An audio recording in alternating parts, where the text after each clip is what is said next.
dia, boa tarde, boa noite. Meu nome é Rondinelli Salvador Silva. E meu é Yara Garcia Silva. Nós somos médicos psiquiatras e essa é a Psiquiatria AD. O tema desse episódio é CAPS, Centro de Atenção Psicossocial. O Psiquiatria AD é um podcast sobre saúde mental a partir da perspectiva da psiquiatria e do diálogo com diversas áreas do conhecimento.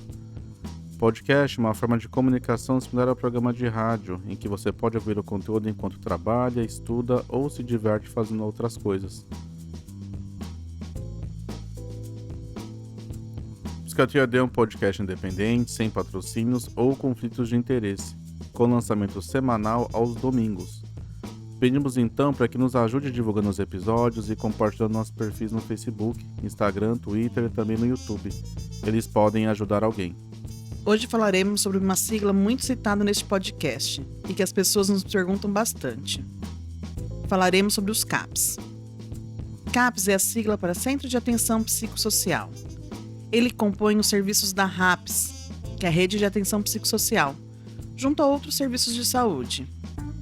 Ele é voltado para cuidado em saúde mental e geralmente atende pessoas que apresentam transtornos mentais de moderada a grande complexidade. Em janeiro de 2020, o SUS contava com 2.661 CAPs em todo o Brasil. A gente já vem conversando aqui no Psiquiatria AD sobre a importância da reforma psiquiátrica no estabelecimento de um formato de atenção à pessoa em sofrimento mental faz algum tempo. Para você que acompanha o podcast, deve se lembrar que a importância desse movimento e da luta antimanicomial são inegáveis no projeto de preservação da vida e da garantia de cuidado digno a pessoas com transtorno mental. Falar sobre o CAPS é falar sobre a concretização desse processo. Para você que não acompanha, eu vou fazer um resumo bem rápido do assunto. A partir do século XIX, com o surgimento da psiquiatria, o modelo de cuidado que ela estabelece envolve o isolamento de pessoas do convívio social. Os abusos desse modelo estão muito bem documentados e há uma grande produção teórica sobre o assunto. Pessoas podiam ser internadas por questões morais, tais como sua vida sexual ativa ou uso de substância química, podiam ser internas na infância, permanecer toda a sua vida entre os muros, no equivalente a uma prisão perpétua. Condições brutais, tais como falta de roupa, itens de limpeza pessoal, contato com pestes, violência sexual, uso de eletrochoques e outros instrumentos de coerção. A lista é longa e há razões para o fim desse modelo mais que suficiente. Neste processo, tomou força a partir dos anos 60 um movimento que lutava pelo fim do manicômio. Manicômio é só um dos nomes que você já deve ter ouvido. O mesmo vale para hospício, hospital psiquiátrico, asilo, etc. Estamos falando aqui de qualquer instituição no qual a pessoa era mantida por longos períodos sem evidência científica de melhora para a pessoa ou qualquer respeito a seus direitos. O resultado, mesmo em pessoas saudáveis mantidas presas nesses lugares, era uma degradação da sua saúde mental, gerando assim um ciclo vicioso no qual quanto mais tempo a pessoa ficava, mais se justificava a sua internação.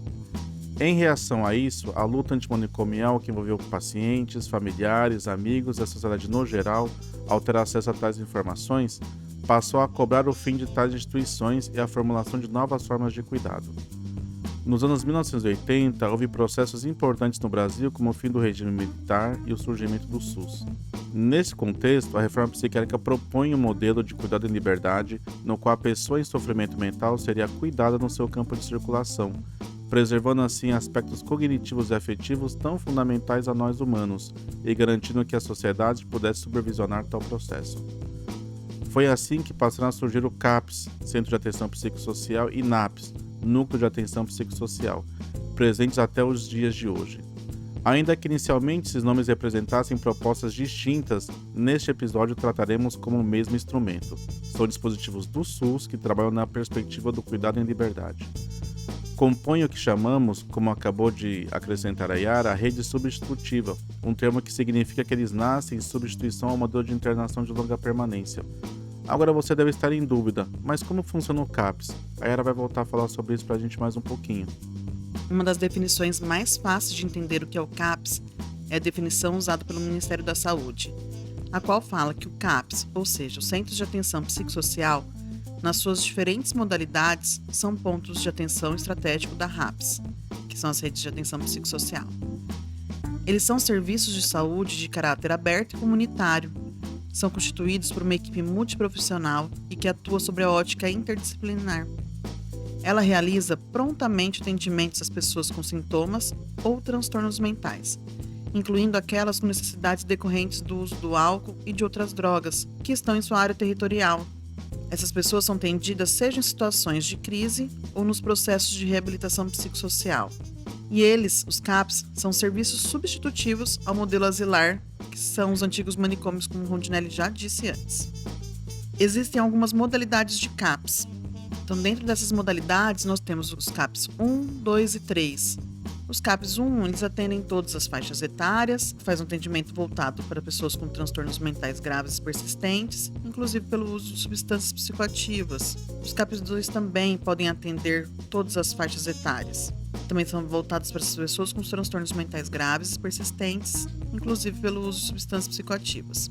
Os CAPs 3 também podem atender todas as faixas etárias. E eles oferecem um atendimento com até 5 vagas de acolhimento noturno de observação para as pessoas que precisam de um leito, que precisam ficar por um período um pouco mais intensivo dentro desses serviços. O que diferencia então CAPs 1, CAPs 2 e CAPs 3?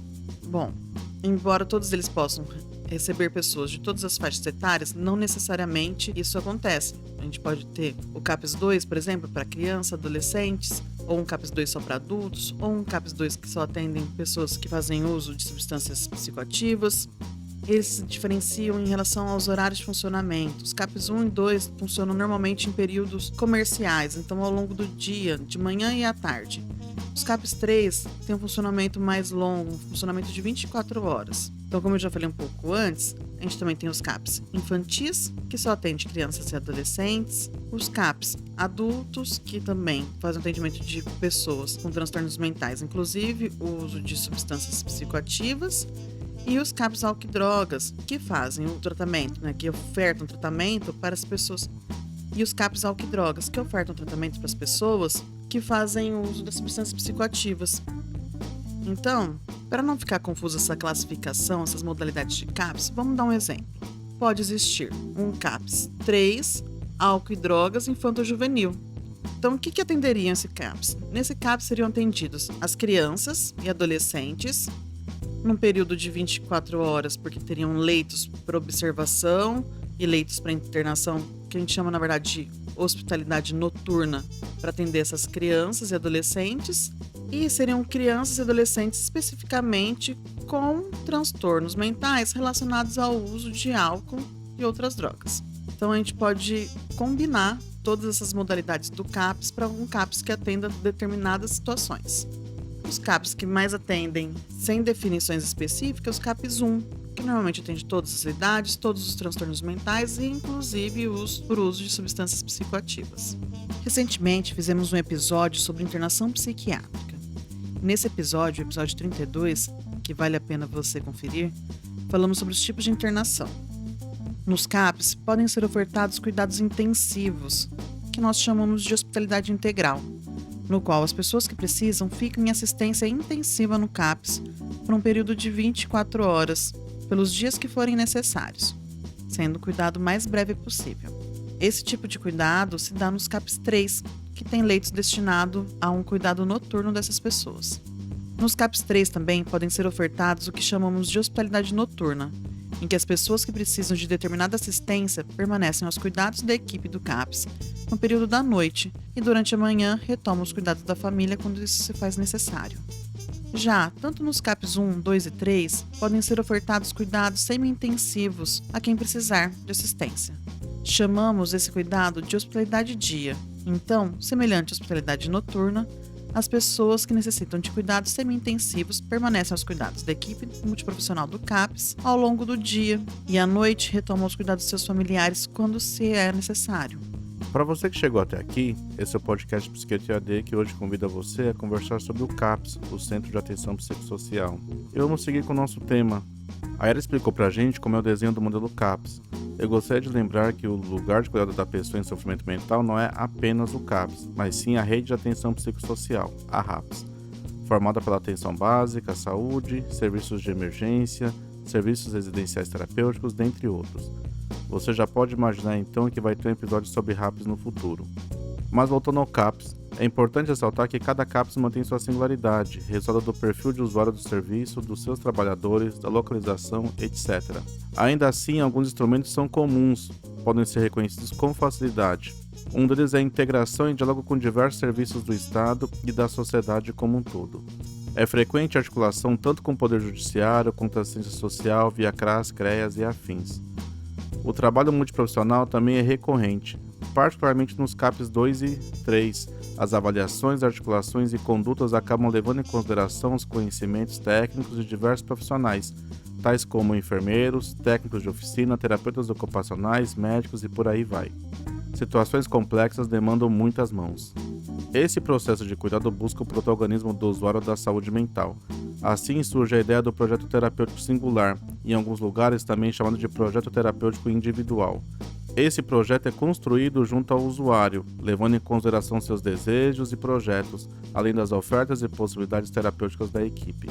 Também são comuns as práticas portas abertas e acolhimento, na qual o serviço se propõe a facilitar o acesso ao serviço e acolher as angústias e questões trazidas pela pessoa que procura apoio. Neste momento de diálogo, se busca entender quais as demandas trazidas e qual seria o melhor caminho a se tomar, podendo inclusive ser outro dispositivo ao invés do CAPS. Neste ambiente ou fora dele também se desenrolam atividades terapêuticas diversas. Para você ter uma ideia, é possível desde atendimento individual com psicólogo até grupos que envolvam trabalho corporal ou oficinas de produção de bens diversos, inclusive para a venda. Devido ao foco desse tipo de serviço em adaptar-se às demandas para o cuidado em saúde, as relações entre equipe e usuário do serviço são bastante singulares. Inclusive, é comum que no início do tratamento haja questionamento por não se entender como linhas de atuações podem ser diversas quando se fala de pessoas com diagnósticos psiquiátricos. Isso ocorre porque ao entendermos que antes de haver uma pessoa adoecida há uma pessoa com demandas, desejos, projetos de vidas também diversos. O CAPS também é o espaço da crise em saúde mental.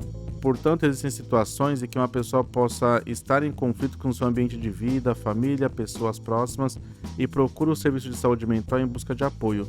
Ou ainda que pessoas envolvidas tragam o usuário da saúde mental durante uma crise. Também é papel do CAPS ofertar suporte nessas condições, entendendo em qual contexto a crise se desenrola e lançando mão dos recursos possíveis dentro da instituição e buscando apoio da rede de atenção psicossocial quando necessário. Ufa, tanta coisa, né? Agora imagina a complexidade de um serviço de saúde mental como este e a quantidade de recursos físicos, institucionais e afetivos que são mobilizados no dia a dia de trabalho em um ambiente tão rico quanto este. Para o psiquiatra é um desafio frequente integrar essa equipe, ofertando seu conhecimento técnico, sua disposição ao trabalho, mas também fazendo trocas com a equipe técnica e o usuário da saúde mental. Para falar sobre isso, era transparente um pouco do trabalho do psiquiatra no contexto do CAPS. Segue aí, Yara. Quando o assunto é CAPS, Rondinelli, eu tô em casa. Minha formação de residência de psiquiatria se deu na RAPS. E por 3 anos da minha vida, passei ao menos 1/3 do meu dia dentro de um CAPS. Já quando psiquiatra, eu optei por trabalhar em alguns deles, além do meu vínculo no consultório ou em algum outro emprego nesse meio tempo. Já trabalhei em diversos CAPS. A gente pode falar no CAPS 1, CAPS 2 e 3, álcool e drogas, e CAPS infantil. E posso contar um pouco dessa experiência. Dentro do CAPS, o psiquiatra atua em trabalhos próprios do médico, mas também atua junto com a equipe multiprofissional para otimizar o tratamento proposto. Os usuários do CAPS têm o que chamamos de projeto terapêutico singular ou individual, que você falou um pouco antes, o que colabora com a integridade do cuidado para esse paciente. O médico psiquiatra, além de atender consultas individuais, ou então prescrever medicação e solicitar exames, e até mesmo avaliar os pacientes que necessitam dos cuidados mais intensivos, também participa da condução de grupos terapêuticos, realiza psicoeducação, faz atendimento familiar, participa de matriciamento de outras unidades de saúde e faz atendimento domiciliar. Ou seja, o médico tem diversas funções dentro de um CAPS. Pois é, tem tantas funções que a gente nem chegou a falar antes, mas que a gente vai ter que falar em próximos episódios. Agora vamos seguindo com o resumo, já que a gente está encerrando esse episódio. Para você que chegou até aqui, eu queria lembrar que a gente começou falando sobre a importância da reforma psiquiátrica e da luta antimanicomial na formulação de uma nova política de saúde mental. Falamos sobre como são os CAPs e os seus modelos de funcionamento. Falamos sobre os recursos utilizados pelos CAPs, tais como os dispositivos de tratamento ou adequação da equipe multiprofissional. E a Yara trouxe um pouco sobre a maneira como funciona o trabalho do psiquiatra nessa instituição, falando sobre como é que o psiquiatra se desdobra, inclusive tendo papéis muito além do que ele teria dentro do consultório particular ou em algum outro centro ambulatorial. Para você que nos ouviu até aqui, curta o podcast Psiquiatria D e nos siga nas redes sociais, como Facebook, Instagram e Twitter. Você pode ouvir o Psiquiatria D nos principais agregadores, como Spotify, Google Podcasts, Apple Podcasts e YouTube. Compartilhe esse conteúdo com amigos, ele pode ajudar alguém.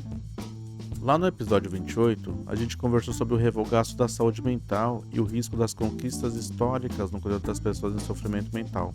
Para falar de CAPs, eu vou sugerir uma reportagem que aborda bem esse tema, do final do programa A Liga, da Rede Bandeirantes de televisão. Na reportagem sobre a saúde mental, a gente tem uma boa amostra de como o CAPs funciona, inclusive com momentos de conversa com usuários dos serviços e seus familiares. Só procurar que dá para encontrar no Google e no YouTube.